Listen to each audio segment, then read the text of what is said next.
Hola, ¿qué tal? Muy buenas noches, 8:45, momento de las noticias. Mi nombre es Juan Carlos Sandoval y le presento nuestros titulares. Salud Siempre, el único seguro que cuida de tu familia en todo momento, desde 400 quetzales mensuales, presenta los titulares. Arzobispo Metropolitano llama al gobierno a ponerle un alto a la violencia, mientras los cadáveres de una mujer y sus 3 pequeñas hijas asesinadas en la zona 21 fueron trasladados a Quetzaltenango. Los políticos no deben de preocuparse solo por sus colores, es mejor que volteen a ver a la niñez y a la juventud, así lo dijo el máximo dirigente de la Iglesia Católica. Los visitantes del zoológico La Aurora pudieron disfrutar y participar este domingo en la celebración de los 54 años de la elefanta Trompita. Dinamarca revive el horror del terrorismo. En París, mientras se eleva la alerta en Europa, 2 muertos y varios heridos, es el saldo de 2 ataques terroristas. Salud Siempre, el único seguro que cuida de tu familia en todo momento, desde 400 quetzales mensuales, presentó los titulares. Comencemos con las noticias más importantes del día. Y luego de ser asesinadas en su propia casa, ubicada en residenciales Las Marías, esto en la zona 21, la madrugada del sábado último, 3 niñas y una mujer de 30 años fueron trasladadas a Quetzaltenango para recibir cristiana sepultura. Las noticias nacionales son presentadas por Azúcar de Guatemala.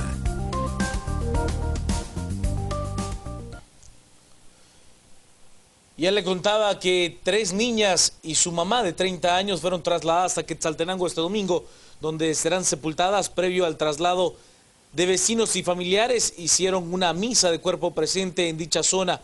Familiares aseguran que lo único que escucharon fueron cuetillos. Se cree que es un nuevo modus operandi de los delincuentes para distraer a las personas durante el ataque. Belinda González Valdés, de 30 años de edad, y sus 3 hijas, Jacqueline Rocío, de 12, Jocelyn Andrea, de 9, y Emma Noemí, de 6, de apellidos Chávez González, fueron localizadas sin vida en la sala de su casa, presentando varias heridas provocadas por arma de fuego. He de contarle que el máximo líder de la Iglesia Católica de nuestro país, el arzobispo metropolitano Óscar Julio Bien Morales, ha hecho un fuerte llamado a las autoridades de gobierno para que pongan un alto a la violencia.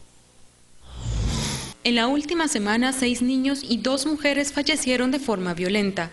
Debido a estos ataques, el arzobispo metropolitano Óscar Julio Bien manifiesta su rechazo ante estos hechos. Bien considera que es urgente decir basta ya a la violencia y hace un llamado al gobierno e instituciones adjuntas a que se enfatice el trabajo para detener ola de violencia en el país. Tanto los problemas de Guatemala que nosotros los obispos tenemos que continuar para estar señalando cuáles son esos problemas para que los que son los verdaderos encargados y los responsables de cambiar todo esto lo hagan, que son cabalmente el gobierno y todas aquellas entidades cercanas al gobierno, porque Guatemala sí necesita de verdad un basta ya.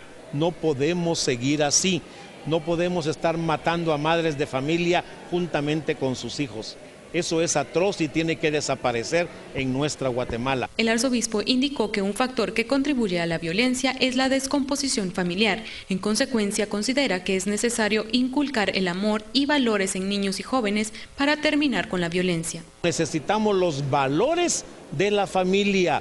Necesitamos volver a ese amor familiar, que es lo que están necesitando todos estos que se dedican a matar, porque no han tenido familia, porque no han recibido amor, porque no han tenido una comunidad que los acoja y que los ame. Basta ya. Dado que este año es un año electoral, el arzobispo Óscar Julio Bien Morales también hizo un llamado a los políticos y asegura que es necesario trabajar no solo por los colores del partido, sino principalmente por la juventud y la niñez guatemalteca, y aseguró que la Iglesia también debe de aplicar la justicia de forma correcta al referirse a la sanción de sacerdotes acusados de actos anómalos. comunicado que ha dado la conferencia episcopal, sobre todo es de ética, de decir la verdad, de que haya derechos humanos para los demás, de que haya principios y valores. No quitemos los valores por tratar de ganar adeptos, no comprarlos. Ese populismo que hay en Guatemala tiene que ir desapareciendo poco a poco. Que en Guatemala hay mucho niño y mucho joven y que hay que trabajar por ellos y con ellos. No abandonemos a nuestros niños, no abandonemos a nuestros jóvenes. En ese que se verifique esto. Habrá alguno y por supuesto que, como lo dice el Papa Francisco, tienen que ser castigados y tienen que ser juzgados aún por las leyes de cada uno de los países. Las últimas 24 horas, 3 personas fueron detenidas por elementos de las fuerzas de seguridad, entre ellas una mujer presuntamente detenida por extorsionar a comerciantes de un sector de la zona 12 en Ciudad Real. Las otras 2 personas, una de ellas menor de edad, fue detenido por portar y disparar armas de fuego en el sector 1 de la colonia Villa Verde, Ciudad Quetzal. Las 3 personas fueron trasladadas a los juzgados correspondientes.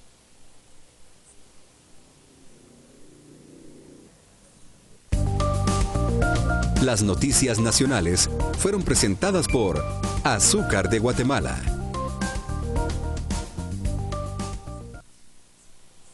Momento de la pausa, quédese con nosotros, tenemos mucho más que contarle a las 8:45.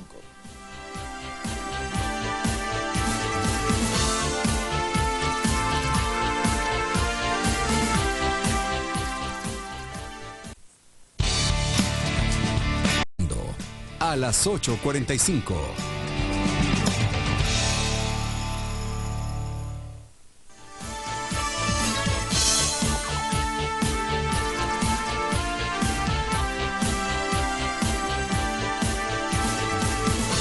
Vamos con las noticias, día especial. Se celebró el cumpleaños de la elefanta Trompita, esto en el Zoológico Nacional La Aurora. Este domingo se celebró en el Zoológico La Aurora el 54 aniversario de la elefanta Trompita. Trompita llegó al zoológico en 2007, un año después de que falleciera la histórica Mocosita. El día de hoy estamos celebrando con un pastel gigante de más de 400 libras de frutas y verduras, consistente básicamente en la dieta que ella recibe todos los días.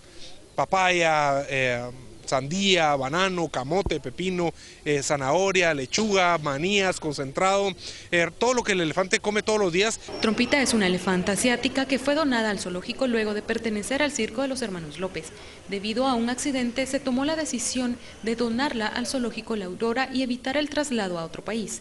Su cuidador asegura que a lo largo de estos 54 años no ha presentado mayor problema para el cuidado de la elefanta. Esta elefanta, póngase a pensar, vino acá en el año 1968 y crezco con ella prácticamente y me accidento. Hace como un promedio de 8 años me accidento yo y me daba mucho pesar pues llevarla a otro país o dejarla en otro país. Entonces decidí pues donarla acá al Zoológico La Aurora y me dieron la oportunidad pues de estar junto a ella, es lo más importante. Tenemos buenos doctores y hay una buena administración que rige el zoológico, ¿verdad? Que se encarga del zoológico y en lo personal con esta elefanta, desde que yo vine acá no hemos tenido ningún tipo de enfermedad. Lo que sí se le tiene que estar revisando son sus patas, ¿verdad? Sus patas sí a diario.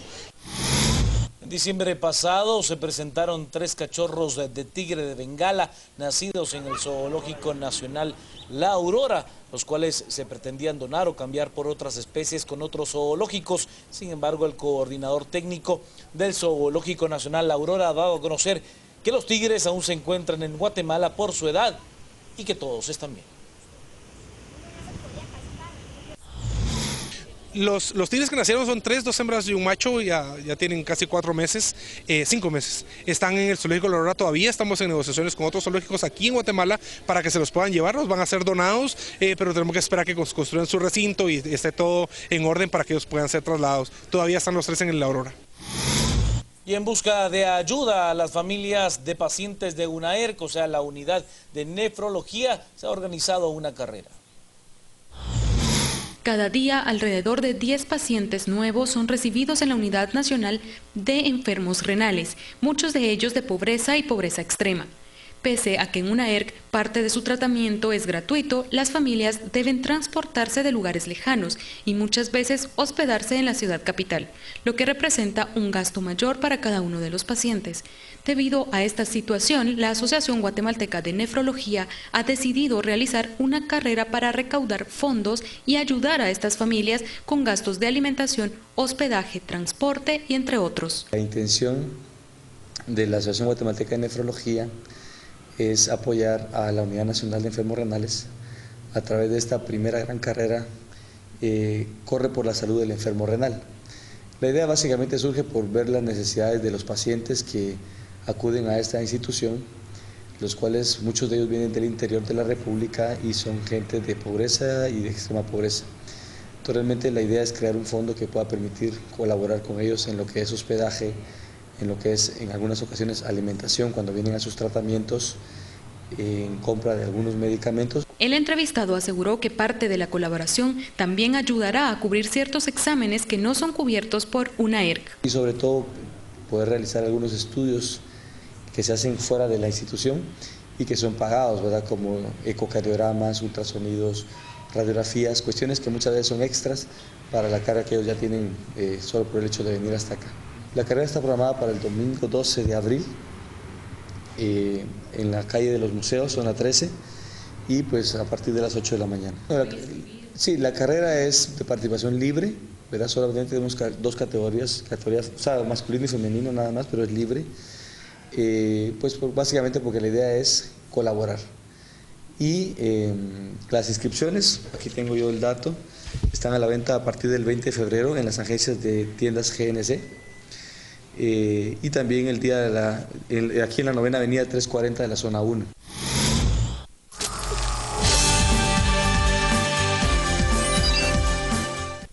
¿Sabe usted en el plan? Movistar es diferente y te da smartphones gratis 4G LTE al contratar tu plan postpago Infinito Vuela. En el 2015, elijo Movistar. Presenta el tweet del día. Tuit del día, gracias a Movistar. El tuit del día de hoy es de Yasmin Ávila, nuestra compañera, quien nos dice: el arzobispo Óscar Julio Bian considera que la falta de amor y de valores contribuyen a la violencia. Ese ha sido el tuit del día. Ya le presentábamos las declaraciones de Óscar Julio Bian Morales. Tuit del día para Yasmin Ávila, gracias a Movistar. Movistar es diferente y te da smartphones gratis 4G LTE al contratar tu plan postpago Infinito Vuela. En el 2015, elijo Movistar. Presentó el tuit del día. Hasta aquí llegamos con las noticias, lo dejo con el resumen de la semana. Por supuesto, mañana muy temprano será el turno de Elsa Mariana García y Mario Rosales a las 5:45, a la 1 p.m. El turno de las mujeres, en el caso de Carolina Quiñones, Michelle Mendoza, Marjorie Fonan y también, por supuesto, de Rosario Orellana. A las 7 p.m. tenemos un extenso grupo para poderle contar a usted lo más importante de las noticias. Allí lo esperamos. Mi nombre es Juan Carlos Sandoval. Le deseo que tenga un fin de semana muy hermoso.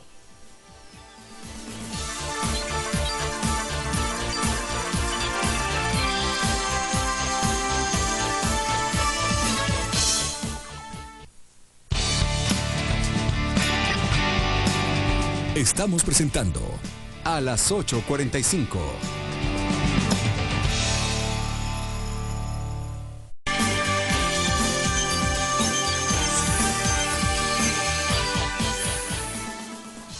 Buenas noches y bienvenidos. Domingo a las 8:45. Es un gusto estar con ustedes y presentarles la discusión de los hechos más relevantes ocurridos a lo largo de la semana y ojalá también un poquito de perspectiva de qué va a pasar en esta semana que arranca a partir de mañana, la semana laboral. Doña Claudia Méndez, bienvenida. Buenas noches a todos.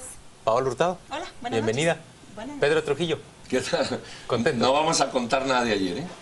No. De ayer, ni del jueves, ni del viernes. Por favor, Pedro. Día del cariño. O sea, él quiere que le contemos el Día del Cariño. No voy a contar tu víspera de A ver, Pedro, ¿qué celebración del Día tiene del que Cariño? decir del Día del Cariño? Pero No, yo he dicho, no vamos... Pero fueron mejores No, las vamos vísperas. Fueron mejores las vísperas que las Pascuas. Que las Pascuas. Yo creo que hay que aprovechar, a estas alturas de la vida hay que aprovechar el día, la víspera y las Pascuas. ¿Y a ti te gusta celebrar el Día del Cariño? Que si me gusta, Ajá. yo soy muy cariñoso. Y además lo que más me gusta es que en este país, en España se llama el Día del Amor. que me Aquí parece se llama muy la amistad. focalizado.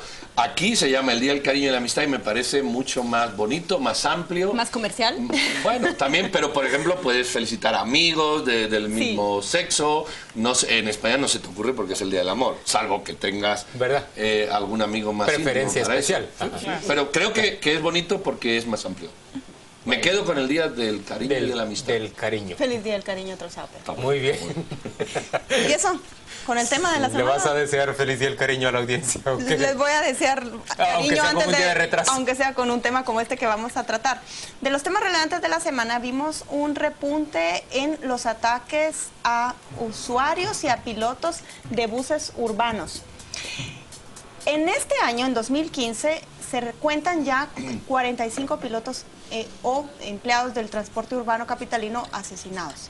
Y a esto se suma un informe del Procurador de Derechos Humanos, un informe global que incluye un capítulo específicamente de estos ataques. Y se ha duplicado en los últimos 5 años la cifra de no solo tripulantes, ocupantes en general de buses urbanos atacados. Miren ustedes estas cifras. En el 2010 murieron 48 usuarios, pero en el 2014, según este informe del PDH, perdieron la vida 102 personas. Y lo que vimos esta semana preocupa un poco más porque empiezan a verse ataques simultáneos, es decir, al mismo tiempo en buses de la capital, que hacen aún mayor la percepción de que este es uno de los grandes focos de violencia en la capital. ¿Quién comienza? Bueno, yo creo que el despunte en el ataque de buses empieza, no sé si en el 2010, que puede que sea como tú dices, o quizá en el 2009, pero por ahí empieza ese despunte. Yo creo que el problema es muy sencillo, lo que no hay es ninguna voluntad de arreglarlo, y eso es lo preocupante. ¿Cuál es la causa? Es decir, ¿por qué matan a estos pilotos de buses? Hay muchas, pero creo que hay una clave, es el pago, el soborno, las mafias, el pedirle dinero. Bueno, si esa es la causa, que parece ser que es a donde convergen todas las investigaciones, la pregunta es cómo se arregla. Y esto se inventó hace tiempo, el sistema prepago. Es decir, el sistema prepago. Si el señor no lleva dinero, no se alquila y no se vende y hay una transparencia, puede seguir la mafia extorsionando, pero posiblemente ya no al piloto de bus que termina pagando al empresario. Correcto, sería otra historia. La pregunta es ¿por qué hay esa reticencia tan brutal del gremio de transportistas a hacerlo? Y la respuesta es muy clara, porque están recibiendo más ayuda realmente de la que corresponde y no quieren. Entonces esto es, y lo voy a decir con las palabras que son, la mafia del transporte sindical que se ha enquistado en todo ese dinero que recibe, que no quiere dar explicaciones, y las consecuencias las pagan los pobres choferes o los pobres, ¿cómo se llaman? Dijiste la mafia del transporte. Los ayudantes. Del transporte La mafia de buses. de empresarios del Sí, porque son empresarios, no son los trabajadores ni los pilotos. No, digo, la mafia de estos Los que que reciben el se dinero quedan. y paga las consecuencias el pobre conductor o el pobre, ¿cómo era? Brocha, ¿no? Brocha o ayudante. O ayudante que le Mira, hacen yo esto. coincido completamente contigo en que es una mafia la que está coordinando y administrando todo este subsidio. Y no solo coincido contigo en eso, prácticamente esta misma semana la Asociación de Viudas de Pilotos, la Asociación incluso de Transportistas reconocen que hay una mafia que opera en todo esto, que la extorsión del transporte público urbano ya es algo en donde se mezclan tanto pilotos como empresarios y pandillas. Es una ecuación para explotar, compleja.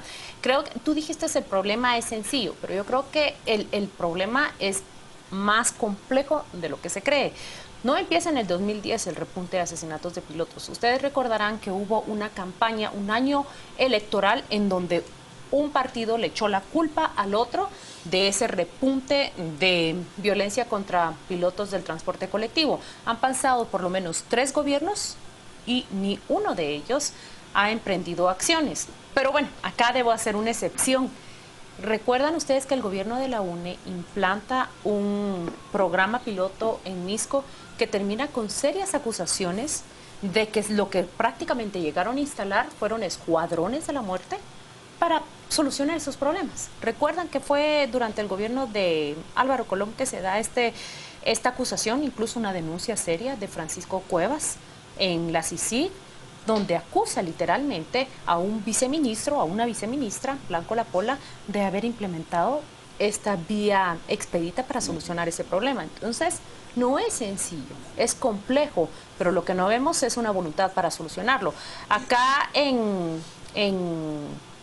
el programa de entrevistas semanal el miércoles junto con Gustavo Berganza entrevistamos a Julio Rivera Clavería y a Lilian Pérez. Lilian Pérez, representante de las viudas de pilotos y ayudantes, y Julio Rivera Clavería, ex viceministro de Gobernación. Los dos coincidieron que la solución sencilla, es así, es trasladar todo el transporte público, urbano, hacia una administración municipal, en donde quiera que se encuentre. Pero entonces pareciera que están atacando el problema por la vía equivocada, porque hay una fuerza de tarea específicamente para las extorsiones, que se vale de este grupo Panda, que es el que hace el seguimiento y busca capturas. Hay más de 1.300 capturas, hay más de 81 bandas desarticuladas, dice el informe del PDH, y los resultados siguen siendo los mismos, las estadísticas siguen en aumento. Yo contradigo a Pedro, solo antes de darle la palabra a Juan Luis. Yo no creo que haya una reticencia, lo que hay más pareciera es una incapacidad de enfrentar el problema desde la raíz y de controlarlo, porque pareciera más paliativo. Yo sí veo voluntad de 3 gobiernos consecutivos en frenar este fenómeno que les ha afectado, el de Óscar Berché, el de Álvaro Colón y el de Otto Pérez Molina. Los 3 se han empeñado, han creado unidades específicas, han usado un método y otro para tratar de frenar la violencia en los buses, pero los 3 han sido francamente ineptos e incapaces, han fallado en ese objetivo. A mí me parece que ha ocurrido así porque no han llevado los hallazgos que se tienen en materia, digamos, de seguridad o de inseguridad, de violencia y de fenómeno social a la realidad administrativa política, que es la que pasa, como dice Pedro, por transformar el sistema de transporte colectivo en Guatemala en un mecanismo que sea mucho más difícil de extorsionar, que le dé más seguridad tanto a los conductores y a los ayudantes como a los pasajeros. Ya hay un ejemplo de eso bien logrado por parte de la municipalidad con el Transmetro. ¿Cómo nos explicamos que a estas alturas 3 gobiernos consecutivos no hayan utilizado ese ejemplo del Transmetro y no hayan decidido invertir en la ampliación, en la creación de las grandes líneas del Transmetro, que es un sistema de movilización masiva, y la construcción de un sistema de alimentadores de ese sistema masivo, pero en un mecanismo seguro, semejante al del Transmetro, que no es definitivamente el transurbano como lo conocemos, porque ya todos sabemos aquí que el transurbano es un mecanismo mafioso para repartirse plata, como decía Pedro, entre el gremio de conductores, perdón, de una mafia que cuesta vidas. De empresarios del transporte y políticos, porque hay que decirlo con todas las letras también. Es una de las fuentes de financiamiento de campaña electoral y de partidos políticos. Eso yo te iba a decir. Sujeto a ninguna... Un fideicomiso que no está sujeto a ninguna chantaje también. Tú hacías una pregunta, yo te la iba a contestar y te la has contestado tú mismo. Ya hay dirigentes del sindicato en los partidos políticos, entre ellos el líder, digámoslo claro, ya hay metidos ahí como socios para cuando se llegue. Cuando tú decís el término sindicato generas confusión, porque aquí sindicato solo es gremio de empresarios. Okay, lleva razón, el gremio, pero es que no es el gremio, eso es la directiva gremial. Es una asociación gremial. Correcto, y bueno, pues ya hay directivos de esa asociación que son partícipes en empresas de líder que va a ingresar, y eso ya está demostrado. Pero ese mismo señor, que estamos hablando del señor Luis Gómez, también ha tenido participación con el actual gobierno. Con Alejandro Sinibaldi tenía... por el Partido Patriota, por con el mismo propio señor Sinibaldi. Alejandro Sinibaldi consiguió que le liberaran el subsidio.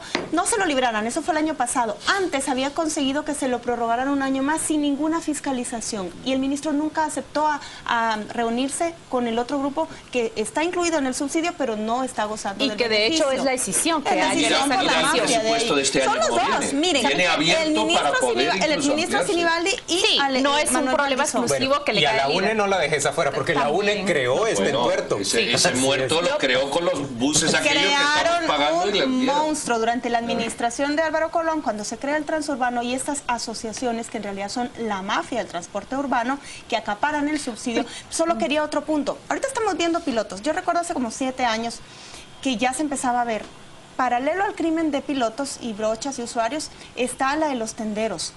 la gente que despacha tiendas. Es obvio que busquen donde hay efectivo, donde hay dinero rápido que puedes sustraer y no hay mayor seguridad. Pero te voy a decir si una se que no mejora vemos. el transporte, cierras el chorro aquí, se incrementan los ataques en otro lado. Taxistas y tuk-tukteros Pero también no solo son eso. vulnerables. Señores, los repartidores de golosinas, de aguas gaseosas, todo sistema de reparto en Guatemala paga cuota. Y nuestra dirigencia política, nuestra dirigencia gubernativa, 3 periodos consecutivos, se ha cegado, ha preferido no ver, ha utilizado otros métodos. Yo quisiera discutir también por qué han sido fallidos en frenar esa violencia proveniente sobre todo de las pandillas. Han sido fallidos a pesar de que el Estado ha hecho grandes inversiones, porque no solo ha creado fuerzas de tarea, ha invertido en cámaras de video, ha invertido en sofisticados sistemas que graban placas de vehículos e imágenes y pueden hacer búsquedas computarizadas inmediatamente de un rostro para tratar de perseguir a los causantes de crímenes. Hemos hecho una inversión social enorme y se ha fallado. El crédito ¿Por qué? muy por debajo de las expectativas, pero te lo voy a responder y no se necesita ser un técnico ni un experto para saber que la combinación de los elementos no tiene los resultados que nosotros esperamos porque se enfoca de una manera equivocada o de una manera incompleta. Paola lo decía muy bien, hay 3.300 capturas. ¿Hay cuántos operativos? ¿Cuántas cámaras? Fuerzas de tarea creadas tras uno y otro gobierno. Pero nunca se encara este problema desde la raíz o nunca se encara desde cuál es la fórmula que hay que darle la vuelta. Aquí decían tanto los actores directamente involucrados, es cambiar el sistema en que funciona el transporte. En pocas palabras, es un enfoque represivo el que tenemos ahora, que reacciona, que va tras las capturas, que va tras investigaciones, pero nunca es un enfoque preventivo. ¿Cuál es el sistema preventivo? Es cambiar la fórmula del transporte. Bueno, yo en eso todos estamos de acuerdo. Ni siquiera preventivo. Vete a las causas. Este país debe ser de los pocos en los que 70% de la población, me estoy inventando el número, ustedes lo matizan si quieren, funcionan con cash.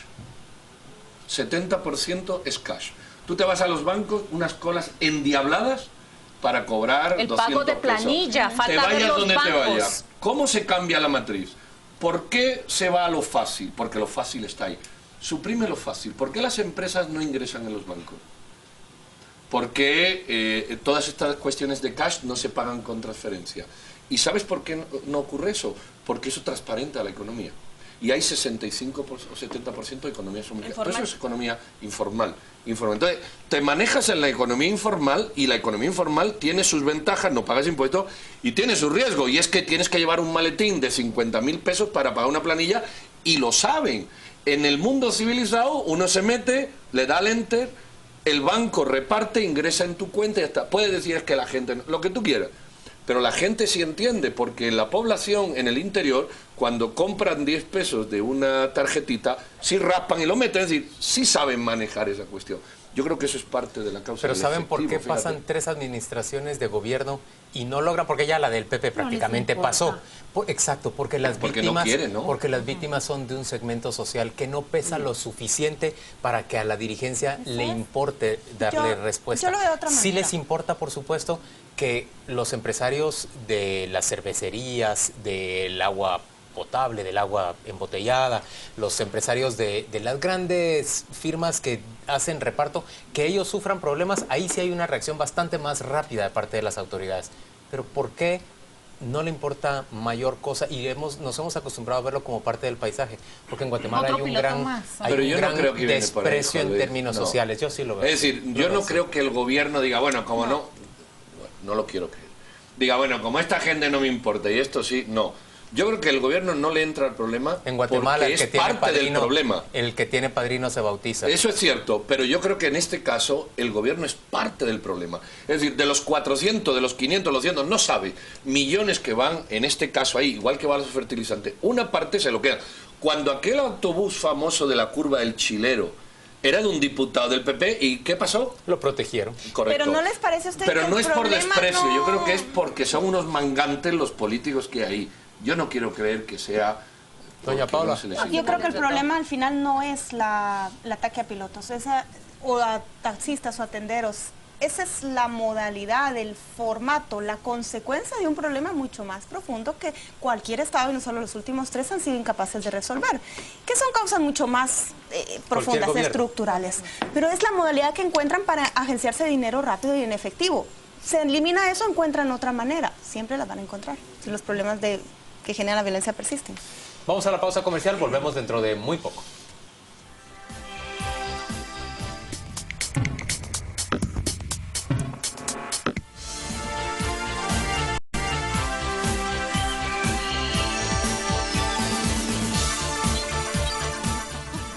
Seguimos hablando de los temas de la semana. Otro de los que vamos a hablar es sobre los Swiss Leaks, o esos cables, esa información filtrada de un banco suizo que tiene que ver con Guatemala. Seguramente usted escuchó de cómo un exfuncionario del segundo banco más importante del mundo sustrajo, antes del 2008, documentación con los cuentavientes. Se las entregó a las autoridades francesas y la lista había permanecido oculta hasta que la semana pasada el Consorcio Internacional de Periodistas de Investigación, en conjunto con el diario Le Monde en Francia, dieron a conocer quiénes son las personas detrás de estas cuentas que presumiblemente usaron el banco HSBC para lavar dinero, evadir al fisco de sus países correspondientes. Son más de 100.000 individuos y personas jurídicas en 200 países, entre esas Guatemala. Hay 63 cuentas de Guatemala, por lo menos 41 ya identificadas como individuales, cuentavientes guatemaltecos en ese banco, y tan solo una de ellas tenía más de 30 millones de dólares. Mis compañeros me corregirán si al final sumaban 40... No, era 31 millones de dólares y la cuenta más grande era de 17 millones de dólares. Ahí está, era casi más de la mitad la individual.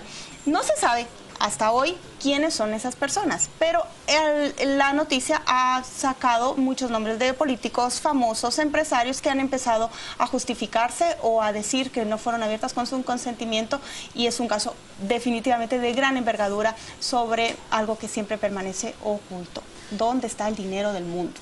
Ahora, los nombres de los guatemaltecos todavía no se conocen y hay que entender algo. No necesariamente porque una persona tenga una cuenta en un banco suizo significa eso que esté haciendo algo negativo, algo malo. O que evada. En todo caso, ¿cómo? O que evada impuestos.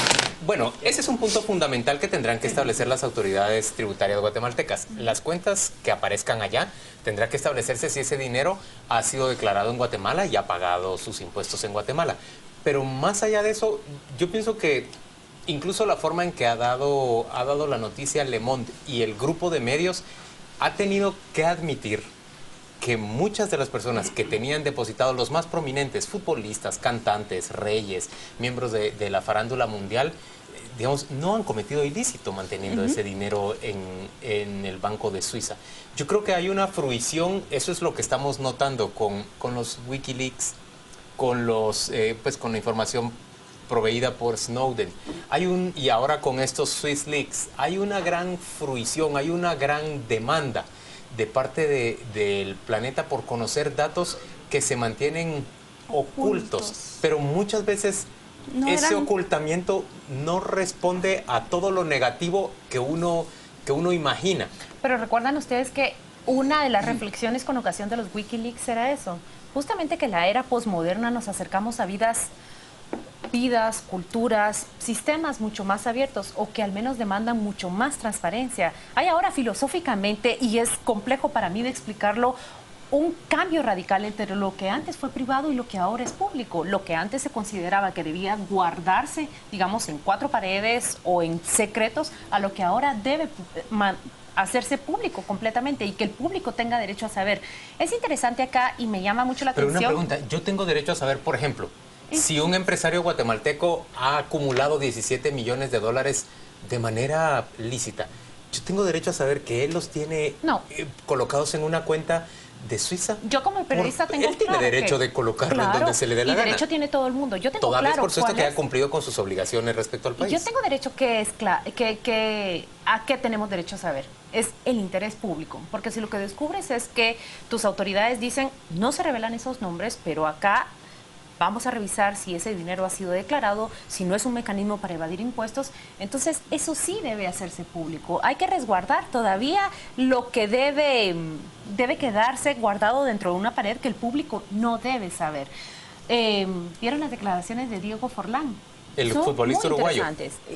La manera en cómo él se dirige, la manera que él escribe ese comunicado dice es que pueden revisar en todos los lugares donde yo he vivido, he pagado impuestos, en todos los lugares donde yo he residido y me he mudado, no he infringido ninguna sola ley. Pero la única manera por la que yo estoy figurando en esta cobertura periodística es porque mi nombre es un gancho. Así lo ha dicho literalmente.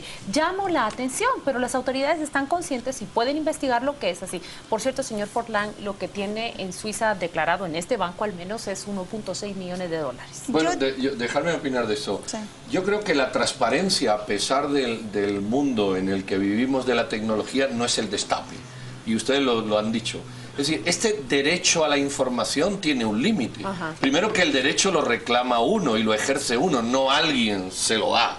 O sea, esos periodistas que dicen, es que basando en el derecho a la información yo puedo. No, tú no puedes meter las narices en cosas que son absolutamente privadas, y a lo mejor esa es la razón por la que Francia guardó la lista y dijo, bueno, ¿por qué voy a decir yo que el rey de Arabia Saudita tiene 40 millones ahí? O sea, ¿en base a qué tengo yo que montar un escándalo? Yo creo que de momento... Pero te voy a decir que todavía el rey de Arabia Saudita es un hombre público, que ejerce pues la jefatura de Estado de su nación, me parece. Sí, veamos un tenista que dice, bueno, lo segundo es que no hay que acudir a estos bancos suizos. Les voy a animar a hacer un ejercicio que yo hice hace un año. Intenten contratar una caja de seguridad en un banco nacional. No es que no se puede, es que no hay. Porque no hay, es que no hay. Escasas. Y si no hay, es porque están llenas. ¿Tú qué querías guardar en la caja? Pero hay otra cosa más, no, fue una cosita que yo me lancé. Pero fíjense que hay otra cosa. Díganme dónde encuentran ustedes o dónde han visto en los últimos 2 años un billete de 200 que sale. Que también existen, aunque no nos crean. Todo eso está guardado y acumulado. Es decir, no hay que irse a Suiza... Encaletado para Pero guardar. también es importante, Pedro, o sea, hay que reconocer el balance. Es importante que ciertas cosas o cierta información sea hecha pública. Ok, pero ejemplo, que sea... Déjenme terminar. Déjenme terminar. Eso hay que demostrarlo. Si no estamos en la discusión de la semana pasada del derecho penal del enemigo. Como tienes 40 millones, dime de dónde lo has sacado. Y aquí hay 2 cosas respecto a los guatemaltecos. 2 cosas que sí que quiero decir. Lo legal y lo moral. Aunque no es ilegal tener dinero fuera, sí puede ser ilegal desde la perspectiva de la visión del marco legal. Que tú no puedes sacar más de $10.000 y si allí tienes 40 millones y los has sacado, has cometido una ilegalidad. Pero eso está por ver. Pero hay otra cosa, la moral. Lo moral y lo ético. Por ejemplo, sería inconcebible, pongo un ejemplo, ¿no? Sería inconcebible que una persona que está en un asilo siendo alimentada por el Seguro Social tenga 3 millones allí. Sería inconcebible que una organización que está por ahí todo el día diciendo que no tiene dinero para los niños tuviera 40 millones allí. Sería motivo legítimo de discusión, digamos que un exgobernante o un familiar cercano de un exgobernante resultara con 5 millones de dólares. Esa es la parte ética, moral y la parte... En el grado hipotético, sí. Esto resultara Roxana Valdetti, vicepresidenta de la República, con una cuenta con varios millones de dólares allí, uno no salta a concluir que ella ha evadido impuestos o que es dinero fruto de la corrupción. Pero uno sí se pregunta, bueno, ella fue vicepresidenta, fue diputada, ¿de dónde millones allí? Caso hipotético, digo. Y me refiero a que existen leyes y legislaciones de las cuales Guatemala ya ha sido signataria y que son vigentes actualmente, es esa legislación sobre la persona políticamente expuesta. Hay personas que no pueden aparecer simplemente con cuentas gordas de millones de dólares y que aquí no pasó ni nada. Ni gente con cuentas gordas ni gordas con mucha gente. La cosa está, ¿ustedes creen que se va a saber la lista? Sí, vamos a discutir aquí, sí. Y a ver si no hay unos guardaespaldas también de un expresidente, como en el caso de Venezuela, pistola que estaba ahí el guardaespaldas de Hugo Chávez. Y eso es se que yo merece entiendo que la saber. mayoría de Bueno, porque le personas estaría guardando el tienen dinero, derecho ¿no? a tener su dinero en su casa y Guardaespaldas. No era solo la tiene un espalda. delito. Yo Sería estoy de acuerdo, guardapisto. pero hay en esa Hay lista diferencias, personas ajá. que no van a poder justificarlo y yo espero que, creo que en Guatemala habrá por lo menos ¿Tú un crees par. que alguno de aquí está? Pedro, tengo No, que ¿verdad? presentar. De los cuatro. ¿Alguno no de está. acá? No, de nosotros segurito que no. tengo claro que no. Ojalá alguien hubiera abierto una cuenta en mi nombre. Desde la semana pasada presentamos este segmento que es un adelanto de la convocatoria elecciones, una medición de cómo va el panorama preelectoral.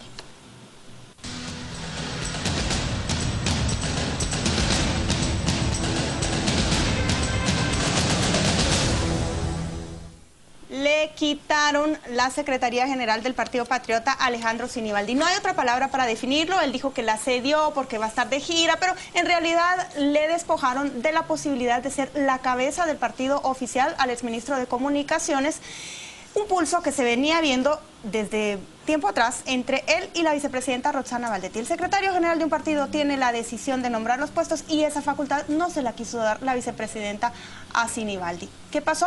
Su argumento fue, mi objetivo es ganar la presidencia y por eso le cedió al señor que ustedes ven allí, Valentín Gramajo, que asume como secretario general del Partido Patriota.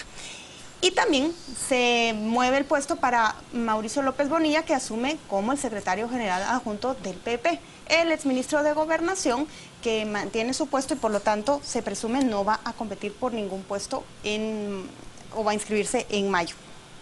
Esto lo que demuestra es lo que aquí venimos diciendo. El PP tiene dos facciones contrapuestas. Una facción, y ya vamos a ponerle nombres y guindas a las cosas, una facción que es la vicepresidenta y el señor López Bonilla, que están viendo cómo salvan su cara, cómo salvan su pellejo, y yo lo he dicho, lo he escrito y lo voy a corroborar. Creo que el señor López Bonilla va a seguir siendo ministro del próximo gobierno que venga, especialmente si es de líder.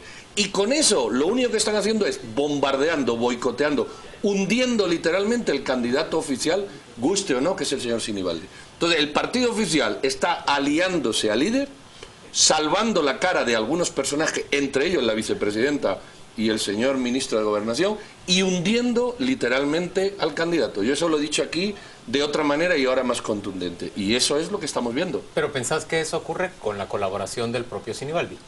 Digamos que no le queda de otra. Ya. ¿Qué hace? Lo que pasa es que también... Oponerse. Alguien que pretende... Gana más, pero gana más con su pasividad porque queda para después que oponiéndose que lo sacan. ¿Pero te inspira entonces confianza como candidato a la presidencia? No he dicho que me inspire. Yo lo que he relatado es un hecho.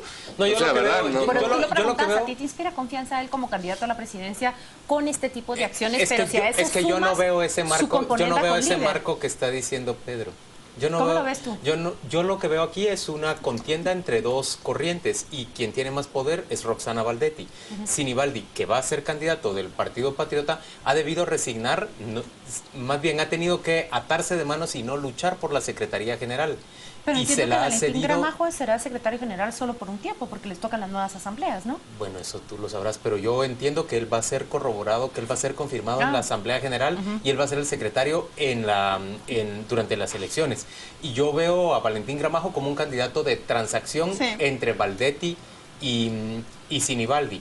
Veo que Sinibaldi tiene que cederle a Valdetti lo que en términos reales es de ella, porque ella es la propietaria del partido, incluso por encima de Otto Pérez Molina. Y va a ser ella quien tenga la primera voz para determinar candidatos de alcaldes y diputados a la alcaldía y a diputaciones. Y Sinibaldi va a tener que conformarse, como en su momento a Óscar Brechet le tocó hacerlo cuando Álvaro Arzú era el dueño del Partido de Avanzada Nacional, pues con los nombres que buenamente pueda colar en esos listados. En términos generales, el Partido Patriota, como ningún otro partido en Guatemala, son organizaciones democráticas. Lo que sí hay es corrientes que se confrontan allá adentro. Ahora, en términos de alianza entre el Partido Patriota y líder, yo ahí veo a Sinibaldi más bien cercano al líder. No veo a Valdetti cercana al líder. Veo a Valdetti directamente confrontada con líder y una evidencia de confrontación se da, por supuesto, en el plano de los negocios, con la compra de esta maquinaria que se está dando por el Fondo de Desarrollo Social adscrito al Ministerio de Agricultura, que sabemos que es territorio de la vicepresidenta. Esa maquinaria, que en realidad es reciclada, que se está comprando con dinero de un fideicomiso de bosques. No debería estarse haciendo de esa manera. Digamos que yo comparto las razones del líder para oponerse al negocio, o los argumentos legales que usa líder para oponerse a la compra, los comparto. Pero me temo que por detrás, ellos no lo hacen por anticorrupción. En realidad lo que el líder está preservando es el derecho de su candidato a que por medio de su maquinaria, la representación que trae de maquinaria china, pueda hacer ese negocio en el siguiente gobierno. Porque buena parte de la práctica política en Guatemala se ha reducido a eso, señores, a echar la gata a retosar con, ojalá con los fondos públicos. defendieran todo lo que tiene que ver con gasto público. Más que bravura, habilidad, porque fue muy hábil el diputado Barquín como abogado para meter ese amparo. Y fue muy payaso el diputado Chávez esposándose. Pero él es un payaso en términos generales. Pero ojalá sí defendieran, aunque sea con esas payasadas, cuando van a comprar mochilas, cuando el Ministerio de Educación no invierte en tal cosa, o el de Salud no tiene comida en los hospitales. ¿Se dieron cuenta que el líder no se ha pronunciado sobre la crisis hospitalaria? Ha estado calladito. Yo lo que no veo es un partido oficial que en teoría debe de tender a reelegirse, que es la aspiración de cualquier partido político que está en el poder, esté desde hace más de año y medio literalmente hundiendo a su candidato, independientemente de que sea el candidato. No he visto un candidato, y no estoy defendiendo, no he visto un candidato que le hayan cortado la hierba debajo de los pies en más ocasiones que a Sinibaldi. Es el candidato piñata, lo mandan para un lado, lo mandan para otro, y siempre hay dos personajes que salen exitosos. A mí me habría encantado tener tiempo para opinar Rosana sobre Valdetti tema, y López Bonilla, que pasa a ser secretario general junto, no se te olvide, es el segundo en el poder. Antes era el 1, 2... Era el segundo. No. Antes era Rosana Valdetti, Sinibaldi y él. Era el tercero. Ahora pasa a ser el segundo. Vamos a la pausa comercial y volvemos para escuchar los argumentos de Claudia Méndez Arreza. Ya venimos.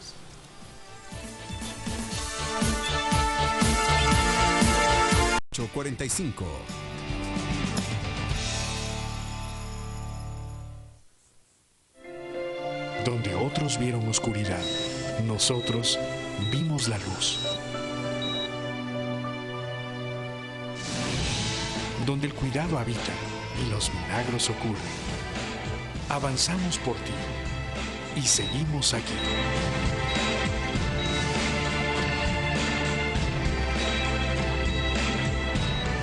Centro Médico.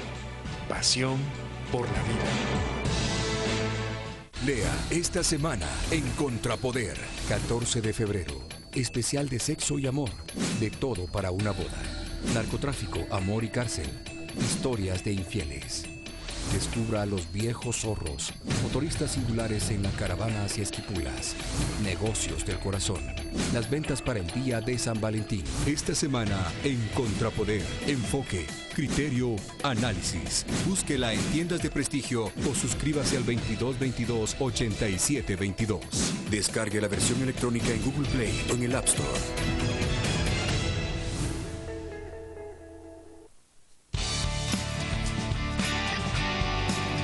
Estamos presentando a las 8:45.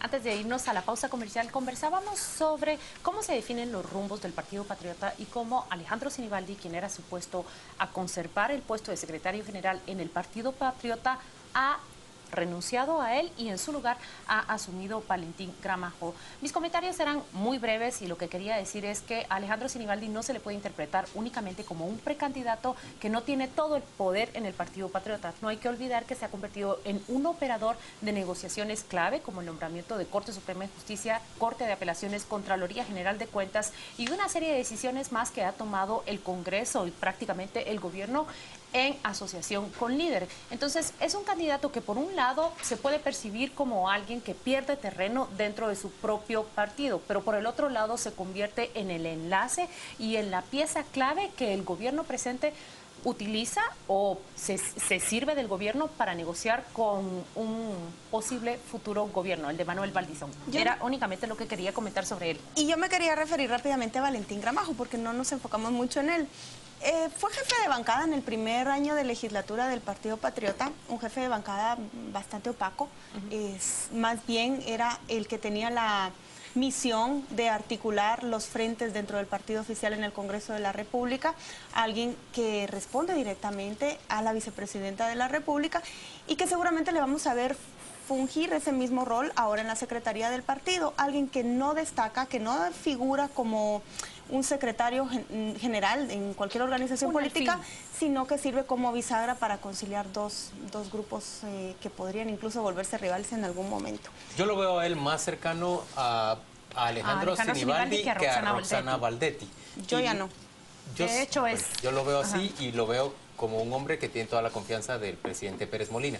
Yo entiendo que habían discutido la posibilidad de que Otto Pérez Leal fuera también el secretario general, que esa era una de las propuestas de Roxana Valdetti, pero finalmente no fue aceptada y prefirieron, bueno, Pérez Leal también va a ir a disputar la alcaldía de nuevo. Se dieron cuenta ustedes que el viernes pasado lanzó prácticamente el inicio de su campaña. 4 años más de Corazón Naranja, decían por ahí los medios. Tenés toda la razón, Valentín Gramajo es una pieza más de Alejandro Sinibaldi que de Roxana Valdetti. Pero ya se ve que Roxana Valdetti también lo ve como un hombre del presidente y por eso lo aceptó. Claro, pero la solución que proponían a principios de semana de nombrar a Otto Pérez Leal parecía una solución tan diplomática, verdaderamente. No sé cómo sería el escenario de Alejandro Sinibaldi y de Roxana Valdetti de haber llegado Otto Pérez Leal. Yo solo una frase. Qué bonito es ver los partidos políticos preocupados por el pueblo, los votantes, los intereses de todo, que es lo que más nos gusta, hombre. Hablemos de eso, exactamente. Les tengo una información en fuente reservada.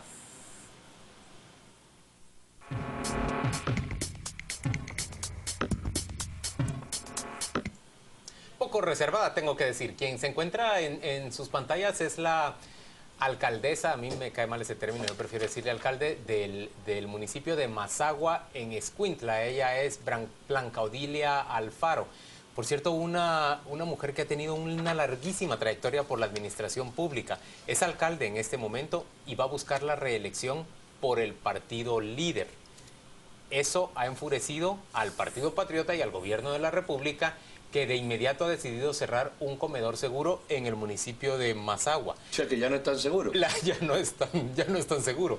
La alcalde se ha traído a buena parte de sus seguidores y se ha colocado en protesta frente a la casa presidencial. El presidente ha llamado esto un show político, pero yo creo que la protesta de la señora Alfaro tiene fundamento. ¿Por qué razón los fondos públicos van a servir para castigar o premiar la lealtad o deslealtad de un cuadro político que tiene posibilidades de reelegirse con el partido oficial? ¿Por qué razón tendrían que usarse los fondos públicos que nos corresponden a todos los ciudadanos, que nos pertenecen a todos los ciudadanos, para castigar a una mujer que decidió irse con el partido con el que el Patriota tiene algún pleito y alguna alianza al mismo tiempo? Yo lo puedo ver del otro lado. ¿Por qué razón uno de los 4 alcaldes a los que su municipio se iba a ver favorecido con el salario diferenciado, que estuvo en pláticas con el gobierno, con el Ministerio de Trabajo y de Economía tan cercanas, les da la espalda al último momento y trata de utilizar ese posible caudal de votos que le permitió el ofrecimiento para llevárselo al partido de la oposición? Y vuelvo a lo que dice Pedro, están pensando en función de sus intereses, no están pensando si al quitar el comedor seguro dejan a la gente sin comer o en riesgo de Pues eso es lo que yo critico, pero realmente defiendo la libertad que tiene la señora de irse con el partido que se le dé la gana. Mira, por ejemplo, Medrano se fue con 7. Yo mirando a esta señora que no la conocía, me salía un chiste, decía, no me gusta lo de alcaldesa, pues dile el alcalde esa. Y entonces así queda. Yo veía la cara de Medrano en versión femenina. Es decir, esta señora, el próximo será no sé qué. Entonces hay un error en tu planteamiento. El error es también los fondos sociales que son nuestros. Ahí te equivocas, no son nuestros. ¿Por qué castigan con los fondos sociales? Porque es el modo operandi de los políticos. Mira, la señora, escucha, la señora hace una sinvergonocería política, que es pertenezco a un partido, trabajo por un partido, y de manera poco leal, no con segunda, sino de manera poco honesta, me apunto al partido que va a ganar. Y eso es una chabacanería política. Entonces, el político que está arriba, en este caso el presidente, hace otra chabacanería política más grande, y ellos se entienden, porque eso es un juego sucio que ellos entienden. Yo querría que los candidatos y los cuadros políticos se mantuvieran leales al partido en el que surgen o en el que se desarrollan. Pero digamos la verdad, en un panorama en el que no hay partidos políticos, no hay diferencias en términos de ideas políticas entre un partido y otro, ¿por qué habrían los funcionarios o los cuadros de mantenerse leales a qué? Sí. Al interés de, digamos, ¿en qué se diferencia el Partido Patriota del líder en términos de ideología? Bueno, yo creo que sí, yo creo que sí hay una diferencia. El punto no es que cambie, el punto es que cambian al que va a ganar. Es decir, no es un juego siquiera de oferta. ¿Pero acaso? Porque podían ser independientes, pero si son independientes no le dan dinero. Es lo mismo que hizo el Patriota hace 4 años. Sí, igual. Lo que quería decir, Pedro, es que yo no veo en el mismo nivel las dos chabacanerías, como has dicho tú. Pues un candidato tiene toda la libertad y que ha sido prácticamente criticado y no es lo esperado de moverse de un partido a otro, pero el gobierno no tiene el derecho. Bueno, no tiene derecho, verás por qué. Porque esa señora fue elegida, nos guste o no, no estoy defendiendo tampoco el derecho. Esa señora fue elegida por un partido político. Porque si la elección fuese por la persona, yo me callo. Pero aquí tú no eliges persona. Bueno, es alcalde ella. Da igual. Pero lo eliges por un partido político. Y ella fue ahí. La elección de alcalde es muy diferente, Pedro. Sí, muy diferente. La elección de alcalde sí, la persona va y vota ¿Por qué? Por el sujeto. No, por el sujeto adscrito a un partido político. Porque si el sujeto es independiente y no quiere adscribirse a político político, no le dan un centavo. Ese es el... Correcto, no le dan un centavo. Entonces hay todo un amachambramiento entre el partido que gana y el dinero que recibe y lo que tú movilizas. Pero también es que es una mafia en la que participa el mafioso que dirige y el mafioso que cobra. Pero también te voy a decir por qué los partidos se pelean y se disputan a los alcaldes cada año electoral. Porque el alcalde también es un vehículo para ellos. Claro. No te creas tú que se han peleado a Arnoldo Medrano simplemente para darle partido a él y que tenga un canal para elegirse. Se lo pelean por su caudal, se lo pelean por el nivel de endoso de votos que dan. Entonces creo que y han dicho ahora vamos a matar de hambre al pueblo para que no vote. Y les ha cerrado el pero le vamos a regatear el comedor que la mujer desde la alcaldía mostraba como miren lo que yo les traje. Por cierto, el comedor que le pusieron porque era del Patriota. Sí, exactamente. Es que la misma. Te quito lo que te di cuando anda, te voy a contar algo más simpático. A ver. Vamos a ver. Aquí en cifra, vamos a contar en cifra, a ver qué pasa. Oigan esto.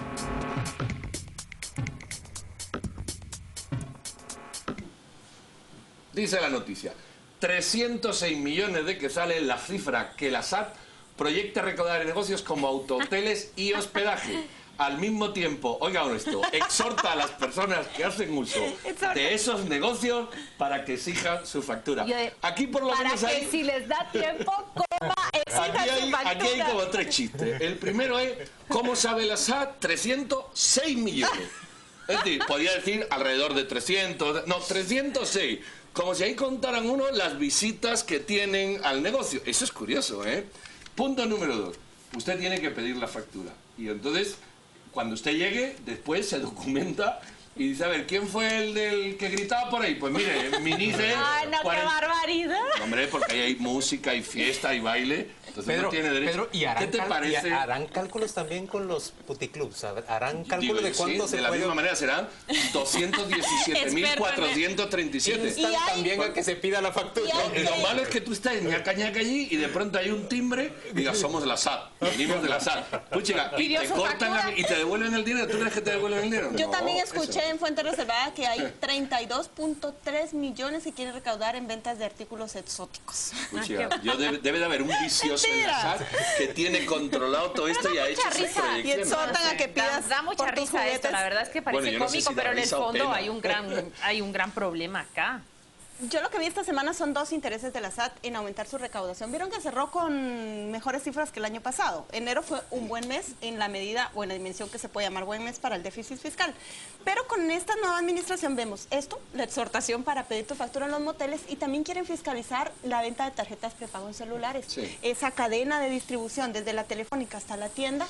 Quieren empezar a fiscalizar con declaraciones y hacer cotejos para ver si las empresas de telefonía están declarando. Ese es un buen esfuerzo. No, ese es un buen esfuerzo. ¿Saben cuál es el problema acá? Es que lo tomamos con la ironía que es y con el chiste que es, porque de verdad que yo también me río, pero dicen, quieren exaltar a los clientes de estos negocios a que exijan su factura. Yo creo que el peor daño o la peor consecuencia que ha tenido la reforma del 2012 es que se desincentivó completamente esa entrega y esa exigencia de la factura. Yo no sé si los autoteles tienen, ¿cómo se llama eso que pone la SAT de Caja reclamo. registradora. No, de reclamo. Libro de quejas. Eso, libro de quejas. Tú dices, De la mire, yo Diaco. quiero escribir, Todos los comercios y tienen cuando tú llegues a relación casa con 2 facturas y la meta, ¿será eso desgravable?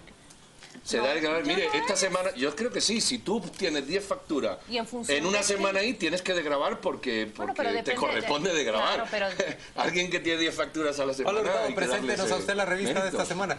Tiene que ver con amor, tiene que ver con esos Lo han puesto en la regalitos, fecha del amor. Con sexo, es una edición de sexo y amor. Con relaciones, con bodas, con manifestaciones de cariño en todo sentido. Mire usted la portada de esta semana, bastante atípica para las que le hemos mostrado últimamente.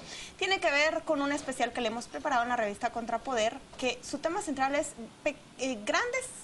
pequeñas historias de grandes infieles. Este reportaje es sobre cómo se anula el matrimonio católico, cómo se lleva ese proceso específicamente en Guatemala y cuáles son las razones que motivan a parejas después de divorciarse a pedirle a la Iglesia Católica que los declare solteros. Florecer junto al volcán de agua, una galería fotográfica de una plantación de rosas que en esta época se pusieron tan hermosas y tan caras. Este señor en pañales, diría Juan Luis, es un muchacho de 20 y pico de años que va a entregar regalos y cobra por la entrega, así vestido tal cual usted Hay un paréntesis. Desvestido de Cupido. No le cierres la puerta, por favor, de verdad. Bueno, pues se la van a mandar a Ana, me han dicho. Ahí está, pequeñas historias de grandes infieles, gente que reconoce cómo ha llevado a cabo esa vida paralela entre su relación y las otras o la otra. Y hay más en esta edición, la invitamos a comprarla. ¿Cuál es tu favorito? Vamos a ver.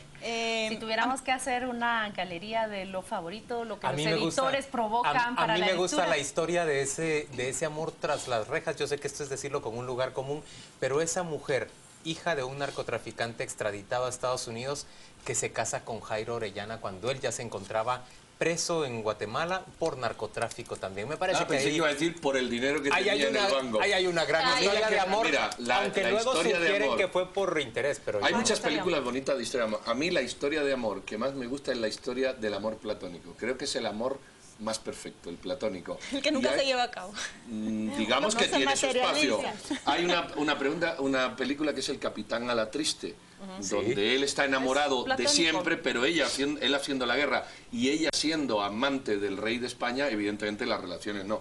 Y cuando ella está internada con sífilis, por cierto, muriéndose, hay una escena preciosa en la que él le regala un anillo a punto de morir y le dice: siempre me estoy preguntando por qué no me casaría contigo, ¿no? Y esa es la expresión más profunda del amor. El amor platónico a mí me parece el más idealizado. Y además es un amor que se da en el plano de los espíritus. Eso es lo que tiene el amor platónico que lo hace tan sublime. Del interior, que le da un valor enorme. Plano espiritual, completamente. Juan Luis me mira porque dice que no. Estos dos compañeros nuestros hablando del amor en el plano de los espíritus. Somos románticos, la doña Claudia y yo, joder. No nos entiende, fuimos los únicos que defendimos a Josecito. A Ana, no sé, yo me quedé con el nombre de ella. Joselito y Ana. La pobre Ana. Que por cierto me ha dicho Joselito que va a mandar el cupido ese en pantaloneta a lo que le faltaba. En pañales, solo eso le faltaba. Gracias por acompañarnos, que tenga usted pues unos felices sueños y que la semana entrante, aunque ya no tenga día del cariño de por medio, sea también una feliz semana. Que le abunde el amor igualmente.